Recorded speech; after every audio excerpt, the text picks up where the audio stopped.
दो विश्वासी और एक नकली। आज की भक्ति शुरू करने से पहले प्रभु से प्रार्थना करें कि वो आपको अनुग्रह और हमारे प्रभु एवं उद्धारकर्ता यीशु मसीह के ज्ञान में विकसित करने के लिए इसका उपयोग करें। हम यरूशलेम में स्तिफनुस की हत्या के समय शाऊल से मिले थे। अब वो कलीसिया का मुख्य उत्पीड़क है। वो यीशु पर विश्वास करने वालों में आतंक फैलाता है, लेकिन कलीसिया के मिशन में बाधा डालने के बजाय ये उत्पीड़न उसे और भड़का देता है। यीशु के अनुयायी जो कभी यरूशलेम में बसे थे, अब अपने आरामदायक क्षेत्र से बाहर निकलकर संसार में आ रहे हैं। सामरिया में परमेश्वर ने यीशु की गवाही देने के लिए एक और उपार्जक फिलिप्पुस को इस्तेमाल किया। उन वरदानों के साथ जो उसे परमेश्वर के अधिकार का प्रतीक बनाते थे, उसने चमत्कार किए, बीमारों को चंगा किया और मृतकों को जिलाया। क्योंकि कलीसिया तेजी से बढ़ रही थी, इसलिए कलीसिया में शामिल होने वाले कुछ लोग वास्तव में प्रभु यीशु में विश्वास नहीं करते थे।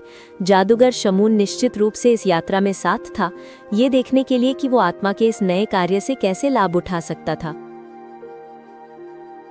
जब शाऊल बाहर से कलीसिया को सताता था तो उन्हें कोई नुकसान नहीं हुआ, लेकिन शमून जैसे लोग जो सिर्फ विश्वासी होने का दावा करते थे, कलीसिया को नुकसान पहुंचाते थे।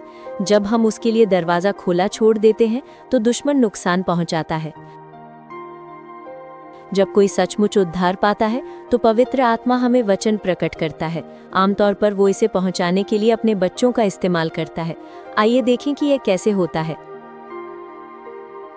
सामरिया के बाद परमेश्वर ने फिलिप्पुस को दक्षिण में गाजा पट्टी जाने के लिए बुलाया, जो मिस्र और इथियोपिया के बीच एक प्राचीन व्यापार मार्ग था। जब फिलिप्पुस वहां पहुंचा तो उसने देखा कि परमेश्वर ने उसके लिए अपनी नियुक्ति कर दी है।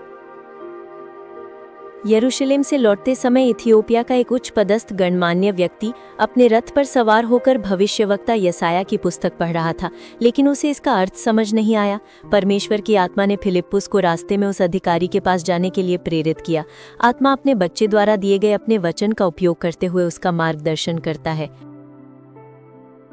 वो पूछता है, क्या तुम जो पढ़ रहे हो उसे समझ रहे हो? कूशी व्यक्ति समझ नहीं पाया, इसलिए उसने अपना कारवां रोक दिया और फिलिप्पुस को अपने साथ चलने के लिए आमंत्रित किया। संयोग से वो कूशी यशाया 53 का 7 से 8 यीशु के बारे में पढ़ रहा था, जो हमारे पापों के लिए घायल हुआ और जिसके कोड़े खाने से हम चंगे होते हैं। फिलिप्पुस को शुरुआत करने के लिए एक अद्भुत स्थान दिया गया है। फिर फिलिप्पुस उसे पवित्र शास्त्र समझाता है और यीशु के बारे में उपदेश देता है। वो कूशी यीशु से रथ में मिला, लेकिन एक दिन अप्रेरित पौलुस की मुलाकात मिट्टी में हुई। जब यरूशलेम में उत्पीड़न शुरू हुआ तो कलीसिया भूमिगत हो गई और तारसूस का शाऊल उनके पीछे पड़ गया। वो यीशु मसीह से घृणा करता था और उनके हर अनुयायी को समाप्त करना चाहता था। कुछ विश्वासियों की तलाश में दमिश्क जाते समय अचानक स्वर्ग से एक तेज प्रकाश शाऊल पर पड़ा। वो जमीन पर गिर पड़ा और केवल वही एक व्यक्ति था जिसने ये आवाज सुनी, शाऊल शाऊल, तू मुझे क्यों सताता है? शाऊल ने उत्तर दिया, हे प्रभु, तू कौन है? और प्रभु ने कहा, मैं यीशु हूँ जिसे तू सताता है। दमिश्क की उस सड़क पर धूल में धंसा शाऊल तुरंत यीशु को जवाब देता है और जिसने उसके खिलाफ ऐसी कोशिशें की अब उसे प्रभु कहता है। शाऊल पूरी तरह से बदल गया है। लेकिन जब वो उठा तो शाऊल अंधा था। परमेश्वर की आत्मा ने उसकी आंखें आध्यात्मिक रूप से खोल दी और शारीरिक रूप से बंद कर दी ताकि वो प्रभु यीशु को देख सके।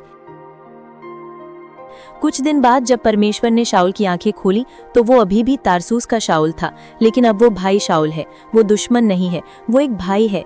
वो सेवा के लिए पवित्र आत्मा से भर गया है और अपने धर्म परिवर्तन के संकेत और मोहर के रूप में जल से बपतिस्मा लिया है।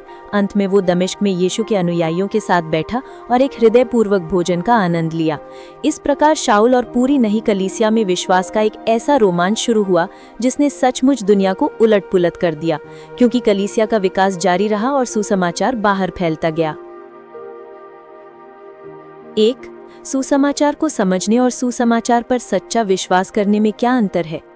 2. कूशी व्यक्ति का सच्चा धर्म परिवर्तन शमून के फर्जी धर्म परिवर्तन से कैसे भिन्न था? 3. कल्पना कीजिए कि आप दमिश्क के रास्ते पर पौलुस के साथी हैं। आप कैसे समझाएंगे कि उसके साथ क्या हुआ और उसमें क्या बदलाव आया? अगर ये संदेश आपके हृदय को छू गया है तो इसे और लोगों तक पहुंचाएं और वीडियो को लाइक करें और हर दिन का वचन सुनने और मनन करने के लिए सितारा परिवार चैनल को सब्सक्राइब करना न भूलें।